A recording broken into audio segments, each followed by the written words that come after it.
Assalamu alaikum. Auzubillahi minash-shaytanir-rajim. Bismillahir-rahmanir-rahim. It's a new series of lectures. In here, I will try to study 10 page at a stretch and try to discuss about these 10 pages. And this is the way I will finish the gynecology and obstetric at a different way. So start with this. Maternal estrogen effects in newborn. Maternal effects of estrogen in newborn.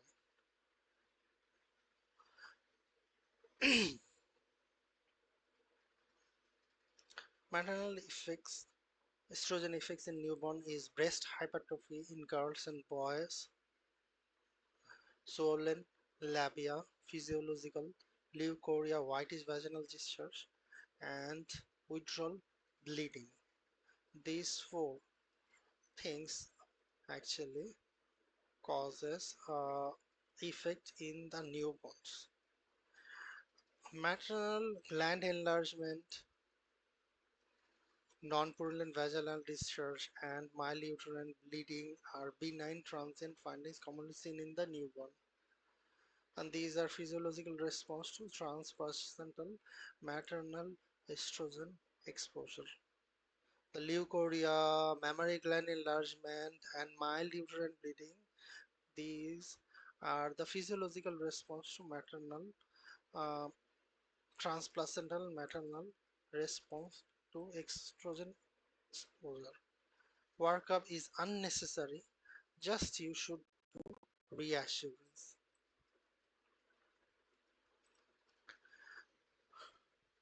Pre-pubertal vaginal discharge. In pre-pubertal vaginal discharge, withdrawal of estrogen, prepubertal vaginal bleeding can be caused by withdrawal of estrogen, trauma, malignancy. Withdrawal of estrogen, trauma, malignancy. Withdrawal of estrogen, trauma, malignancy. Withdrawal of estrogen lasts less than 1 week. Presence in neonatal period.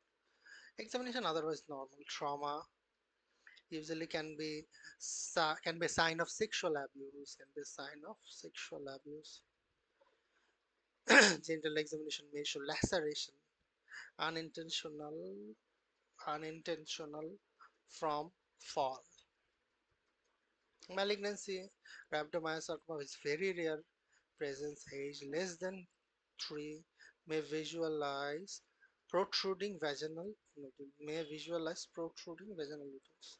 So pre-pubertal pre-pubertal vaginal bleeding is due to withdrawal of estrogen, maybe trauma and malignancy. The most common cause of vaginal bleeding and discharge in the neonatal period is the maternal withdrawal of estrogen. The bleeding typically occurs within first 2 weeks and lasts for several days. The effects of maternal hormone may also lead to temporary breast birth and external genitalia during the first month of life. Patient with genital tract malignancy, rhabdomyosarcoma, very rare but may present with vaginal bleeding. Rhabdomyosarcoma may present with vaginal bleeding. Examination may show resembling grapes protruding from the vagina. Grapes protruding from the vagina. Another one is hydatidiform mole. In hydatidiform mole and choriocarcinoma, in there is grape-like cluster present, and rhabdomyosarcoma, there is grapes protruding from the vagina. Vaginal foreign bodies, toilet paper can also present with bleeding, but are always accompanied by foul smelling discharge. Vaginal foreign bodies, very high yield topic. Vaginal foreign bodies, it may be due, it happens in pre-pubertal girl. Vaginal spotting, malodorous vaginal discharge, There is malodorous no signs of trauma or laceration. Toilet paper most common object. Warm irrigation and vaginoscopy under sedation should be done. And in vaginal foreign body from foul smelling discharge, malodorous vaginal discharge is found. Warm irrigation and vaginoscopy should be done. Vaginal foreign bodies are common cause of vulvovaginitis in a prepubertal girl. The chronic irritation of the foreign body. There is malodorous vaginal discharge. What you have to do is you make the girl a knee chest or frog leg position. In case easily visualized foreign body toilet paper, an attempt at removal after application of topical anesthetic into the vaginal introitus can be made using vaginal irrigation or warm fluid or with a swab. Cases in which the age of the girl or the type of the foreign body prohibit adequate clinical evaluation may require the patient to undergo sedation or general anesthesia for examination, vaginoscopy, and foreign body removal. Speculum examination should not be done in prepubertal girls as these patients have narrow vaginal introitus. Speculum examination should not be performed in prepubertal girl. Why? Because their vaginal introitus is narrow and sensitive hymenal tissue due to low estrogen and result in significant discomfort and trauma. Significant discomfort and trauma.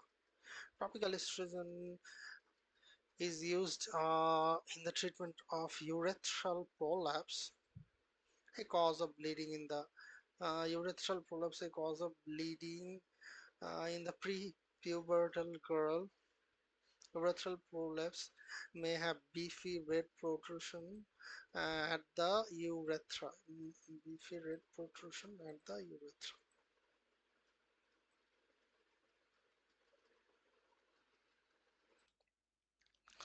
Routine adolescent screening.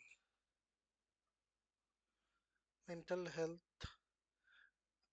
for mental health validated depression questionnaire for sexual health confidential discussion about sexual activity gonorrhea chlamydia and HIV testing should be done onset age before 18 substance use confidential discussion about exposure use abuse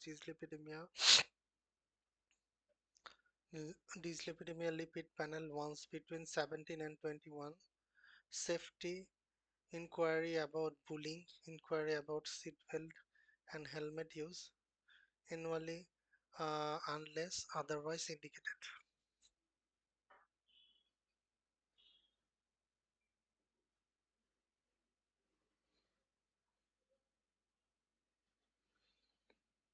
The adolescent well visit should include contraceptive counseling and discussion of safe practice.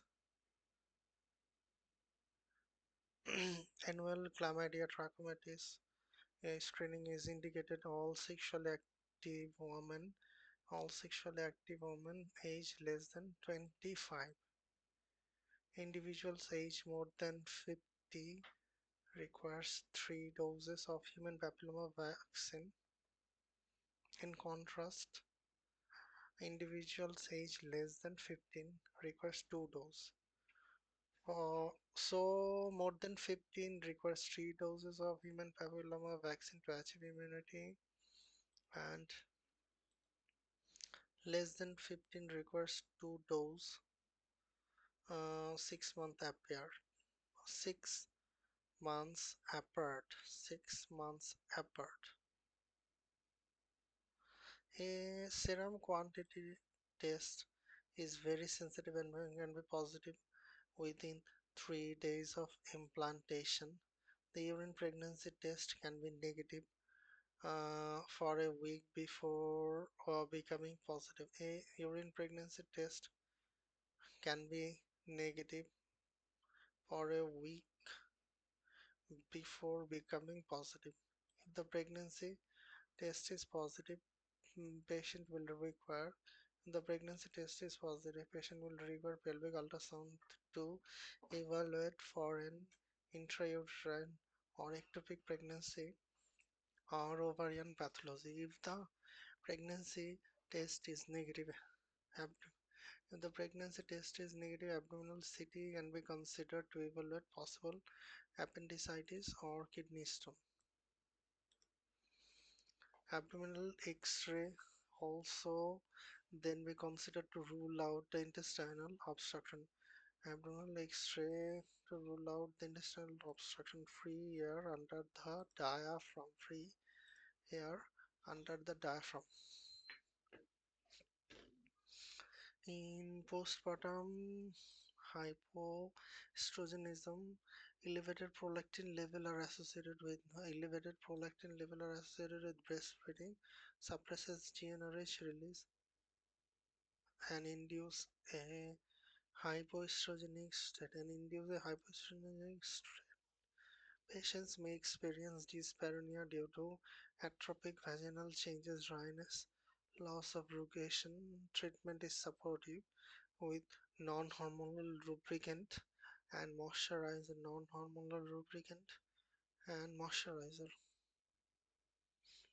Altered mental status, confusion, agitation can be a sign of hemorrhagic shock due to intra-abdominal bleeding, particularly among the post-operative patient with suspected significant intra-abdominal bleeding require urgent laparotomy. It requires urgent laparotomy. Older patients are at risk of post-operative delirium due to anesthesia. Older patients a higher risk of post-operative delirium due to anesthesia sensitivity. However, the onset of post-operative delirium is typically immediately after a procedure.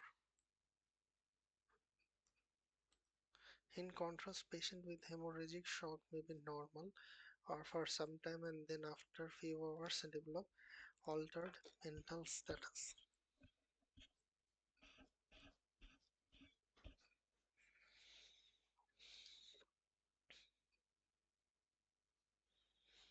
Pituitary hormones LH, fertile window LH rises, FSH rises during ovulation. This is primary follicle, this is secondary follicle. FSH LH rises, and during ovulation FSH LH rises and then it falls down during luteal phase, and then it becomes corpus albicans at day 28. Cervical mucus secretion close to ovulation, late follicular phase increases in quantity and can be perceived by patient as vaginal discharge. This mucus is clear, elastic, thin in consistency, and described similar in appearance to an uncooked egg white.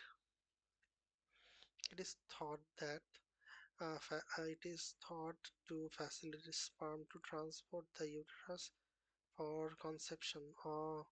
After ovulation occurs, the mucus becomes thick and less hospitable to sperm. Physiologic leukorrhea is a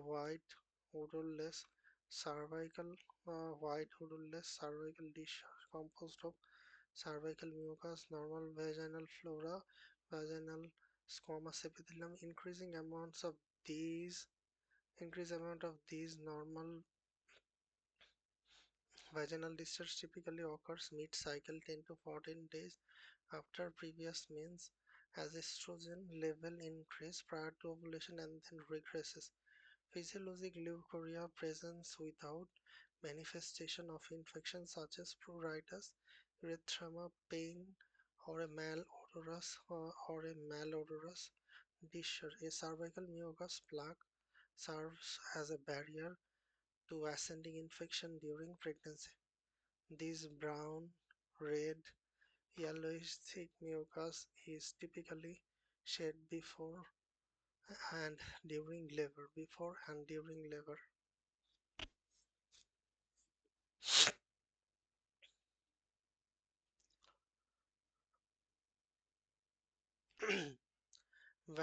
Bacterial vaginosis, trichomoniasis, and candidal vaginitis.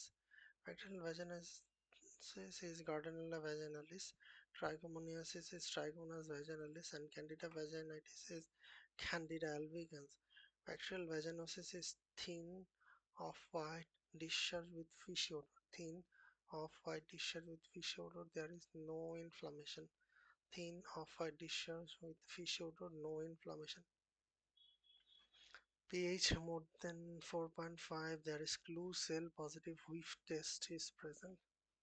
Positive whiff test is present. Bacterial vaginosis is thin off-white discharge with fishy odor. There is no inflammation. Thin off-white discharge with fishy odor, no inflammation in bacterial vaginosis.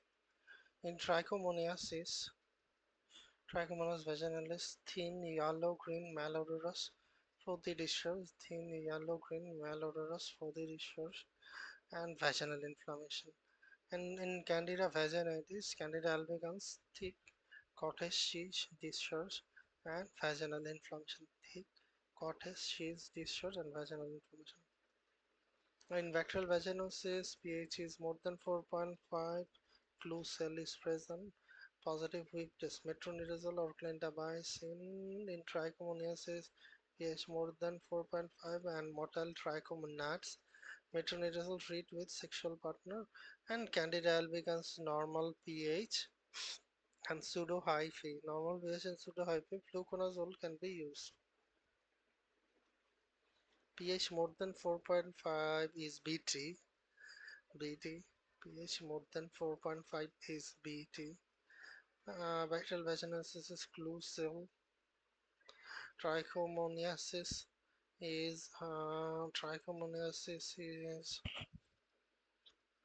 pH more than 4.5 motile trichomonads. In bacterial vaginosis, metronidazole or clindamycin, and trichomoniasis, metronidazole treat sexual partner. In Candida, pH 3.8 to 4.5 and pseudo-high-Phe is used.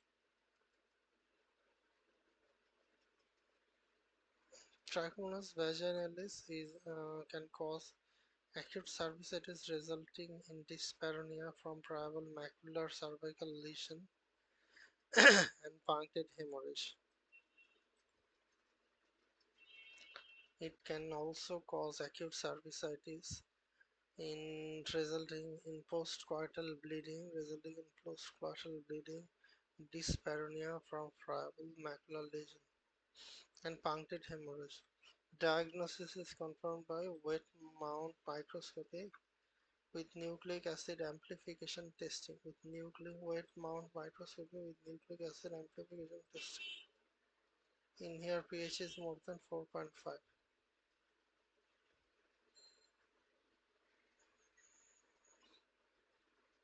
Patients with sexual partners are treated with metronidazole even if asymptomatic, and for reinfection,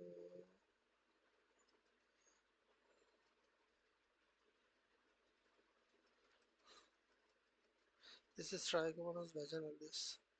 Trichomonas vaginalis. This is Trichomonas vaginalis. Trimotile trichomonas, pH more than 4.5. Bacterial vaginosis whiff test, pH more than 4.5. Clue cell metronidazole or clindamycin risk of increased preterm risk for acquisition of HIV, herpes simplex virus type 2, gonorrhea, chlamydia, and trichomonas infection. Bacterial vaginosis caused by overgrowth of anaerobic bacteria, Gardnerella vaginalis A subsequent decrease in the normal vaginal lactobacillus.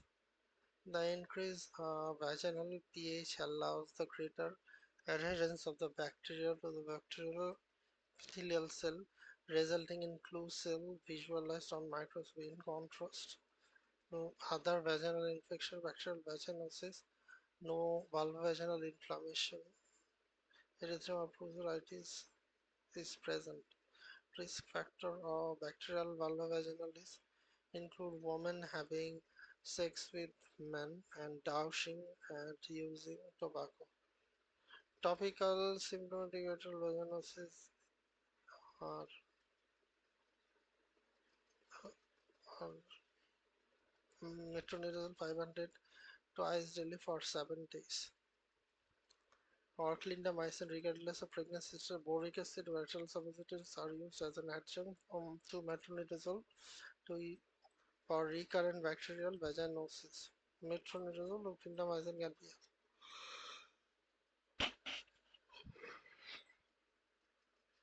vulvovaginal candidiasis, diabetes, immunosuppression, pregnancy, OCP, antibiotic use, thick cottage cheese, vaginal inflammation. Normal pH 3.8 to 4.5, pseudo hyphae. Diabetes HbA1c should be done. Recurrent vulvovaginal candidiasis infection 4 or more than 4 episodes in a year.